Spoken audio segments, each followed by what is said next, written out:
ये वो पार्लियामेंट है ही नहीं, एमपी को बोलने ही नहीं देते हैं। बोलने जाए तो उसकी बिजली काट देते हैं, उसकी आवाज बंद कर देते हैं। तो ये पार्लियामेंट है? जब आप लीडर ऑफ अपोजिशन को बोलने नहीं देंगे तो वो पार्लियामेंट नहीं है। ये जो आज का बीजेपी है, जो मोदी है जिसको कहते हैं आप, मोदी का वजूद क्या है? मुसलमान को गाली देने के अलावा उसके पास क्या है? उनकी पार्टी का वजूद ही सिर्फ हमारी दुश्मनी से है। उससे बड़ा तो कोई झूठ बोलने वाला ही नहीं है। दिलों को बांटा है, आदमियों को नफरत कराई है। जय हिंदू राष्ट्र का नारा लगाया, किसी ने उस पर एतराज तो वहाँ किया नहीं। उन्होंने जय फिलिस्तीन कर दिया तो हंगामा मच गया। ये जय हिंदू राष्ट्र का नारा लगाने वाले ही ओवैसी के फिलिस्तीन के नारे को कंडेम कर रहे हैं, या उनके पीछे पड़े हुए हैं, या उनके नारे को गलत कह रहे हैं। नफरत तो भारतीय जनता पार्टी फैला रही है, नफरत तो उस कंट्री फैला रहे हैं, नफरत तो आसपास के लोग फैला रहे हैं। अदीप जी, आज कार्यक्रम है IMCR, मतलब जो मुस्लिमों को लेकर आज इकट्ठा किया गया राष्ट्रीय कार्यक्रम है, क्या कहना चाहोगे? देखिए, आज से 2 साल पहले ये पूरे हिंदुस्तान के जो इंटेलेक्चुअल मुस्लिम थे वो बैठे थे, और ये हुआ था कि जो हमारे ऊपर जुल्म हो रहा है, कोई पॉलिटिकल पार्टी बोलने को तैयार नहीं है। सर, लखनऊ का जो अकबर नगर था उसको धराशायी कर दिया गया है। लोगों में काफ़ी कह रहे हैं कि बुलडोज हो रहा है उत्तर प्रदेश। जी, ये कॉन्फ्रेंस इसीलिए बुलाई गई है कि हिंदुस्तान के मुसलमानों ने एक आवाज़ होकर, एकजुट होकर नेशनल अलायंस को जिताया था। आज इनके पास पावर आ गई है, उसके बाद भी जो हम पे जुल्म हो रहा है, ये बोल क्यों नहीं रहे?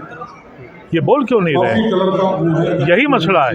अलीगढ़ में लिंचिंग हुई, गुजरात में हुई, मध्य प्रदेश में हुई, ये अभी 15 दिन के अंदर हुआ है, और कहीं कोई बोलने को तैयार नहीं है। तो हम आज यही पूछना चाह रहे हैं कि सेक्युलर पार्टियों से हमने आपको मजबूत बना दिया, क्या आप अभी भी हमारे पीछे नहीं खड़े होंगे? इस मसले पे आज गुफ्तगू हो रही है। जो कहाँ से लोग इकट्ठा हुए हैं आज प्रोग्राम में, कहाँ से विद्वान इकट्ठा हुए हैं सर? यहाँ इस वक्त महाराष्ट्र से, कर्नाटका से, पंजाब से, बिहार से, राजस्थान से, उड़ीसा से, ये सारे कंट्रीज हैं। तकरीबन 20 स्टेट से लोग आए हैं। आपने एक सवाल कल उठाया था, आपने मुद्दा उठाया कि पार्लियामेंट में जिस तरह से मुस्लिमों की मौजूदगी बहुत कम है, उसके बावजूद भी उनकी आवाज़ को दबाया जा रहा है, क्या वो मौजूदगी? तो हम इस बात से सवाल ये है कि ये वो पार्लियामेंट है ही नहीं जिस पार्लियामेंट में हम थे। पार्लियामेंट का मतलब होता है कि स्पीकर जो है वो सुनता है और MP बोलता है। अब यहाँ तो स्पीकर बोल रहा है, MP को बोलने ही नहीं देते हैं। बोलने जाए तो उसकी बिजली काट देते हैं, उसकी आवाज़ बंद कर देते हैं। तो ये पार्लियामेंट है? ये एक तमाशा बनाया हुआ है, नई इमारत खड़ी कर दी है कि साहब ये पार्लियामेंट है। जब आप लीडर ऑफ अपोजिशन को बोलने नहीं देंगे तो वो पार्लियामेंट नहीं है, वो तानाशाही है। बीजेपी कहते हैं सबका साथ, सबका विकास, सबका विश्वास, लेकिन सिर्फ एक मुस्लिम को टिकट दिया था बीजेपी ने 2024 में। मुसलमानों से बीजेपी का क्या ताल्लुक है? उनकी पार्टी का वजूद ही सिर्फ हमारी दुश्मनी से है। बीजेपी का नहीं कह रहा हूँ मैं, ये जो आज का बीजेपी है, जो मोदी है जिसको कहते हैं आप, मोदी का वजूद क्या है? मुसलमान को गाली देने के अलावा उसके पास क्या है? वो उसने कोई काम किया है? ये वाजपेयी नहीं है, अटल बिहारी वाजपेयी बीजेपी के लीडर थे। ये एक अपनी पार्टी का अलग लीडर है, ये बीजेपी नहीं है। लेकिन वो तो कहते हैं मदर ऑफ डेमोक्रेसी लेकर आए हैं देश में। वो तो उससे बड़ा तो कोई झूठ बोलने वाला ही नहीं है।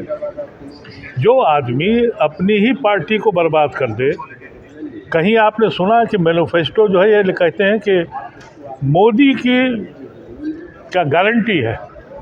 अरे भाई, गारंटी किसकी होती है? पार्टी की होती है ना। वो पार्टी कहाँ मानता है? विश्वगुरु हैं वो तो अपने हिसाब से चल रहा है। विश्वगुरु हैं मोदी, ठीक। बिल्कुल, वो तो डिक्टेटर आदमी है। दिल्ली में मस्जिद निशाने पर है आजकल, मस्जिद निशाने पर आ गई है दिल्ली में आजकल। मस्जिद ही नहीं आ गई है, इस मुल्क का संविधान खतरे में है। जब संविधान में सबकी बराबरी है, सबका हक है, अगर तुम किसी के साथ ज़्यादती करते हो तो तुम, इसका मतलब ये है कि बाबा साहब अम्बेडकर के संविधान का मजाक उड़ाते हो। वो तो चूमते हैं, लेकिन उसको संविधान अभी वक्त आया है थोड़ा सा, कुछ दिन की बात है। पहले तो लोग कहते थे मोदी नहीं तो कौन तो आ गया है। अब जब कौन हाउस में आया है तो उसको उसकी आवाज़ बंद कर रहे हैं। विपक्ष के लोग जो संसद में संविधान की कॉपी लेकर नहीं, ये बहुत इनका बहुत थोड़े दिनों का वक्त है, और जनता जाग गई है। इनको गलतफहमी ये थी कि इस मुल्क का हिंदू जो है वो मुसलमानों से नफरत करता है, वो झूठ है। इस मुल्क का हिंदू मुसलमान से नफरत नहीं करता है। अगर करता होता तो 5 सीटें भी नहीं आती हैं अपोजिशन की। इस मुल्क का मुसलमान सेकुलर है। ये जीत इसलिए गए कि यहाँ का हिंदू और यहाँ का मुसलमान, यहाँ की जनता धोखा खा गई इसके नारों से कि ये सबका विकास करने वाला है। अब जो पता लगता जा रहा है कि यह किसी का विकास नहीं करता, ये सिर्फ अपने लिए जिंदा है। लेकिन अयोध्या के हिंदू हैं जो दलित हैं, उनको गाली मिल रही है कि ये तो हिंदू है ही नहीं, ये तो देशद्रोही है। देखिए, ऐसा वोट है, नहीं दिया पासियों ने। जो इसने पाप किया है 10 साल में, उसकी सज़ा ज़रूर मिलेगी। दिलों को बांटा है, आदमियों को नफरत कराई है। वक्त आने दीजिए, थोड़ा इंतजार कीजिए, हिम्मत नहीं आ रही है। शुक्रिया। मैं तो कह रहा हूँ गलत है ना भाई। और ये जय हिंदू राष्ट्र का लाना लगाने वाले ही ओवैसी के फिलिस्तीन के नारे को कंडेम कर रहे हैं, या उनके पीछे पड़े हुए हैं, या उनके नारे को गलत कह रहे हैं। मैं ही तो कह रहा हूँ। जय फिलिस्तीन कहाँ तक क्यों सही हो सकता है फिर? जय फिलिस्तीन क्यों सही हो जाएगा फिर? भाई उन्होंने कह दिया हुआ कि वहाँ पर आजकल जो अट्रॉसिटीज हो रही हैं उसको बैकग्राउंड में रख के उन्होंने एक बात कही, जय फिलिस्तीन। क्या बात है? लेकिन सरकार तो इजराइल के साथ है ना। कौन? देश की सरकार ऐलान करे, प्रेस कॉन्फ्रेंस करके इजराइल के साथ है। प्राइम मिनिस्टर ने बयान दिया था जब वहाँ पर हमास ने हमला किया था, और तीसरे दिन या चौथे दिन जो है यहाँ के फॉरेन मिनिस्टर ने प्रेस कॉन्फ्रेंस करके कहा कि नहीं, हमारा स्टैंड जो है दूसरा है, बदल दिया था उन्होंने। आप कैसे कह रहे हैं? तो ओवैसी वो तो मोदी जी का स्टेटमेंट था, वो that was taken to granted as India state, Hindustan का स्टैंड मान लिया गया था। लेकिन उसके बाद तीसरे चौथे दिन जो है जब एक खलबली मची उस पर, तो उन्होंने प्रेस कॉन्फ्रेंस करके कहा कि नहीं, हमारा स्टैंड फिलिस्तीनी के साथ हमेशा रहा है और उसका वो नेशनल स्टैंड नहीं है, ऐसा कुछ उन्होंने प्रेस कॉन्फ्रेंस करके कहा था। अच्छा, ओवैसी की सदस्यता जानी चाहिए नहीं? क्यों जानी चाहिए? क्यों जानी चाहिए? आप कह देंगे जाने, किसी कहने से जाएगी कोई सदस्यता? ये सब बेकार की बातें हैं। ये सब कम्युनल, जिनके दिमाग में कम्युनल वायरस भर गया, उस तरह की बेतुकी बातें करते हैं। वहाँ जय हिंदू राष्ट्र का नारा लगाया तो किसी ने उस पर एतराज़ तो वहाँ किया नहीं। उन्होंने जय फिलिस्तीन कर दिया तो हंगामा मच गया। अरे भाई ठीक है, कह दिया, आप उस पर लेख आता, मजमून आता, लिखते पढ़ते लोग, ये सब चलता रहता है डेमोक्रेसी के अंदर। लेकिन देश में आवाज़ उठ रही है कि उनकी सदस्यता रद्द की जानी चाहिए। अरे भाई कोई कुछ कह सकता है, बोल सकता है, कैसे उसको तय करेंगे? उसको अदालत में कोई चला जाएगा, लोगों ने उनके साथ सुना, केस भी किया है, लोगों ने FIR किया है, किसी ने उनके खिलाफ जा करके बयान दिया है, किसी ने कोई कोर्ट जा रहा है, जाए वो फेस करेंगे। उन्होंने कहा है, मुझसे आप मेरी राय पूछते हैं, मैं समझता हूँ कोई गलत बात नहीं कही उन्होंने। तो आपको लगता है कि सदस्यता चली जाएगी उनकी? बिल्कुल नहीं जाएगी।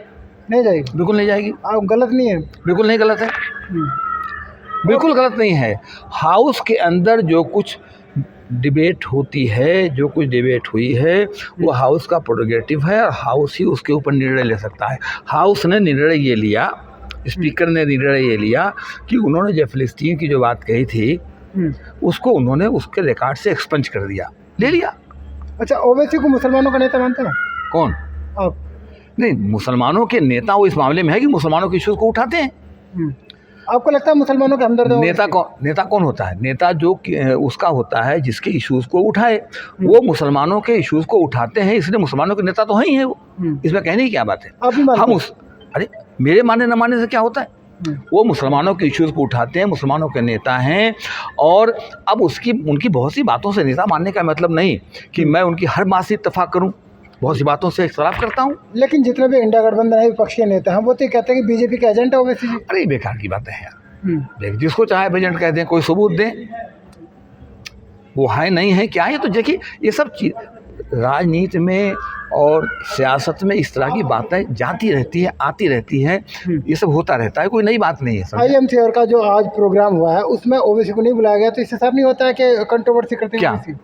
अब ये मुझे तो पता नहीं कि उनको इनवाइट किया कि नहीं किया, लेकिन ये कि वो कंट्रोवर्शियल फिगर तो हैं, वो कंट्रोवर्शियल फिगर हैं, वो इश्यूज़ को इस तरह से उठाते रहते हैं, बहुत सारी बातें होती रहती हैं, तो इसलिए उनको इन्विटेशन गया होगा, खुद ही नहीं आए होंगे, मुझे पता नहीं, आई डोंट नो।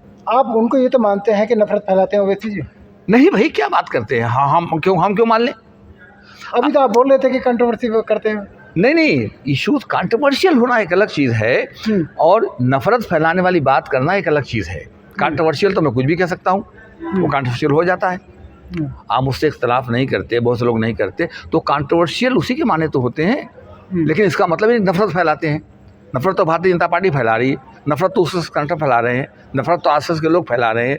इस मुल्क को में जो एक तरह से नफरत फैलाने का काम कर रही है, यही कर रहे हैं, सरकारी पार्टी कर रही है। ये आप आज ने मुसलमानों को लेकर आप लोगों ने प्रोग्राम किया जी, लेकिन मुसलमानों की लिंचिंग और उन पर बुलडोजर तो अभी भी चल रहा है। देखिए, हमारा काम फाइट करना है, हमारा काम लड़ना है, सरकार पे दबाव बनाना है, सरकार को कंडेम करना है, सरकार के जो कर रही है उसको एक्सपोज करना है। तो ये तो चलता रहता है ना। कभी दुनिया में कोई ऐसा समय आया है जबकि एकदम हर चीज़ बंद हो जाए? अभी हम इसीलिए सरकार को उखाड़ के फेंकना चाहते थे, नहीं उखाड़ के फेंक पाए। बुलडोजर चल रहा है अभी भी मस्जिदों पर। अरे भाई, तो चल रहा है तो देखिए, ये तो सरकार अपना काम करेगी, जो दूसरे लोग अपना काम करेंगे, हम जहाँ तक रोक पा रहे हैं रोकेंगे। लेकिन अब विपक्ष को मजबूत भी कर दे देश की जनता ने, लेकिन जो अत्याचार है चाहे दलितों के साथ है मुस्लिमों के साथ है वो तो बरकरार है। वो तो सरकार कर रही है ना। वो कोशिश की गई, फिर कोशिश करेंगे कि सरकार यहाँ रहे नहीं, सरकार उखाड़ के फेंक दी जाए। अगर चुनाव आते रहते हैं, अभी असेंबली के आएंगे, उसमें भी हम देखेंगे क्या होता है। ये है मामला। चाहिए तो आप लोग भी चुनाव लड़ते हैं क्या? कहाँ? आप लोग नहीं, चुनाव लड़े थे हम कभी, बहुत पुरानी बात हो गई। अब नहीं दिमाग में है लड़ना, उसमें क्या मसला है। नेशनल दस्तक की आपसे गुजारिश है कि अगर इसको बचाना चाहते हैं तो नेशनल दस्तक को सब्सक्राइब करने के लिए रेड कलर के सब्सक्राइब बटन को दबाएं, फिर बेल आइकन की घंटी दबाएं। नेशनल दस्तक को बचाने के लिए बहुत जरूरी है कि हर खबर को शेयर करें, लाइक करें, कमेंट जरूर करें।